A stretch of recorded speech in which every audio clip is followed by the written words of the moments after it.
میں آپ کو صحیح مسلم سے ایک روایت سناؤں، آپ کو تعجب ہوگا. میں عام مسلمانوں سے کہتا ہوں آپ انصاف سے ذرا غور کریں. صحیح مسلم کی روایت ہے.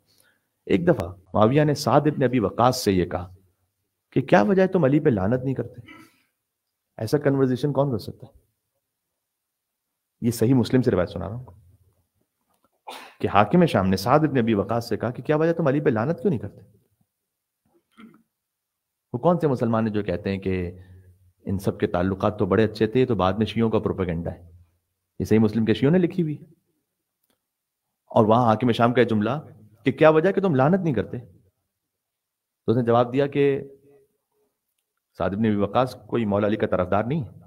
اس نے جواب لیکن یہ دیا کہ میں نے خود رسول اللہ سے 3 حدیثیں علی کے بارے میں ایسی سن رکھی ہیں کہ اگر کسی کو ایک بھی مل جائے تو ہر اس شے سے کہ جس پر سورج کی روشنی چمکتی ہے زیادہ بہتر اور افضل ہے.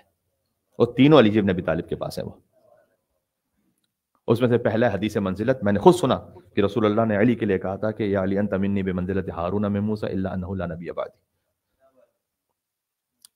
دوسرا ہے حدیث رایت کہ لأوتین الرایت غدا رجلا کرارا غیر فرار یحب اللہ ورسولہ ویحبہ اللہ ورسولہ. خیبر کے دن میں علم دوں گا اسے کہ جو مرد ہوگا، کرار ہوگا، غیر فرار ہوگا. یہ سعد بن ابی وقاص کہہ رہے ہیں معاویہ کو کہ میں نے ایک حدیث منزلت سنی، ایک حدیث رایت سنی، اور تیسرا آیہ مباہلہ کہ جب آیہ مباہلہ نازل ہوئی فمن حاجک فیہ من بعد ما جاءک من العلم فقل تعالوا ندعو ابناءنا وابناءکم ونساءنا ونساءکم وانفسنا وانفسکم. جب میں نے خود دیکھا کہ نفس کی منزل پر رسول اللہ علی بن ابی طالب کو لے کر گئے تھے، اس لیے میں سبحان اللہ یا علی ماشاءاللہ اللہم صل علی محمد وعلی محمد. اس کا مطلب یہ ہے کہ حاکم شام کے دربار میں اوپن ڈسکشن ہوتا تھا کہ علی پہ لعنت تم کیوں نہیں کرتے ہو. ایک اور بہت بڑا کارنامہ ہے جعل حدیث، حدیثوں کو جعل کرنا. تو مثلا آپ نے مشہور حدیث سنی ہے کہ انا مدینۃ العلم وعلی بابھا. اس سلسلے میں حدیث کو جو جعل کیا گیا وہ حدیث آپ کو کتابوں میں یہ بھی ملے گی کہ میں علم کا شہر ہوں، علی اس کا دروازہ ہے، ومعاویہ محرابھا، اور اس کی جو محراب ہے وہ معاویہ. یہ میں آپ کو ایک مثال دے رہا ہوں. آپ کو کتابوں میں امیر شام کے ایسے فضائل ملیں گے کہ جو انبیاء سے اوپر ہے. منی کی not by every thing, but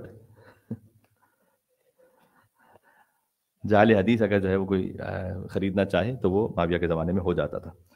اچھا، بدھ کو نماز جمعہ پڑھائی یہ آپ جانتے ہیں، لیکن جمعرات کو بھی پڑھائی. 2 واقعات ہیں ایسے. اور عید کا خطبہ بعد میں دیا جاتا ہے، نماز پہلے ہوتی ہے پھر خطبہ دیا جاتا ہے. جمعہ کا خطبہ پہلے ہوتا ہے، تو انہوں نے عید کا خطبہ بھی پہلے دیا، اور اس کی وجہ بیان کی کہ تاکہ لوگ سنیں کہ میں کیا کہہ رہا ہوں.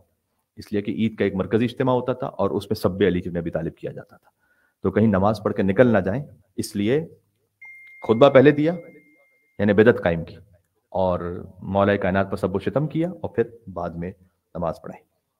اللہ اکبر.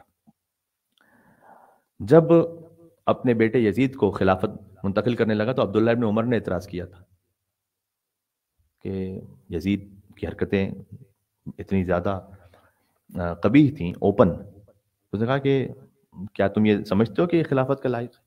تو جانتے ہیں معاویہ نے کیا جواب دیا تھا کہ میں سمجھتا ہوں کہ میرا بیٹا تجھ سے اور تیرے باپ سے زیادہ لائق ہے.